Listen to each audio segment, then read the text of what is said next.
नमस्कार बच्चों, आज का हमारा सवाल है कक्षा 10वीं की गणित का अध्याय 1 चैप्टर 1 वास्तविक संख्याएं की प्रश्नावली 1.2 आज हम पढ़ने वाले हैं। इसका आज हम प्रश्न क्रमांक 5 पढ़ेंगे। प्रश्न क्रमांक 5 यहाँ पर आपको ये बोल रहा है, जांच कीजिए कि आपको जांच करना है, आपको खोजबीन करना है, आपको क्राइम ब्रांच वाला जांच करना। जांच कीजिए कि क्या किसी प्राकृत संख्या n के लिए, क्या किसी प्राकृत संख्या n के लिए कोई प्राकृत संख्या n है। n एक प्राकृत संख्या, मतलब कि n का मान 1 2 3 4 5 6 कुछ भी हो सकता है। प्राकृत संख्या n के लिए संख्या 6 की घात n अंक 0 पर समाप्त हो सकती है। क्या ये जो संख्या है अंक 0 पर समाप्त हो सकती है?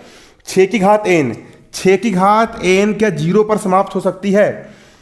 6 की घात n क्या 0 पर समाप्त हो सकती है? आंसर है नहीं हो सकती, क्योंकि अगर n का मान आप 1 रख दोगे, 6 की घात 1, 6 कम 6 आया, क्या 0 आया? नहीं आया। n का मान यहाँ पर 2 रख दो, मतलब 6 की घात 2, 6 का वर्ग मतलब 6 गुणा 6, 6 कितना होता है? 36 होता है। तो ऐसी कंडीशन कभी भी नहीं आने वाली कि भैया यहाँ पर ये 6 की घात n 0 पर समाप्त होगी। 0 पर समाप्त कौन होता है मालूम है? 0 पर समाप्त होता है बच्चों 5, क्योंकि 5 जो होता है ना, 5 की पहाड़े में 5 कम 5, 5 दूनी 10, 5 3 15, 5 4 20, तो ये 0 पर समाप्त हो सकता है, ये 0 पर समाप्त हो सकता है।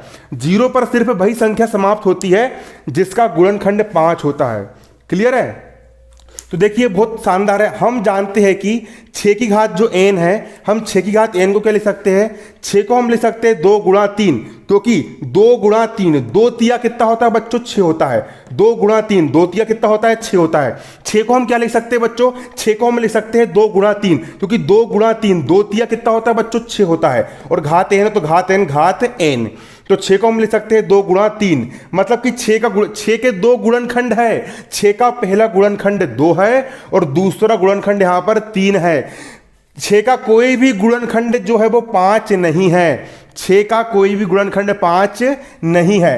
अतः किसी भी प्राकृत संख्या n के लिए 6 की घात n संख्या 0 पर समाप्त नहीं होगी, है ना? क्योंकि जो 0 पर समाप्त होने वाली संख्या, 0 पर समाप्त होने वाली जो संख्या होती है ना, 5 से विभाज्य होती है।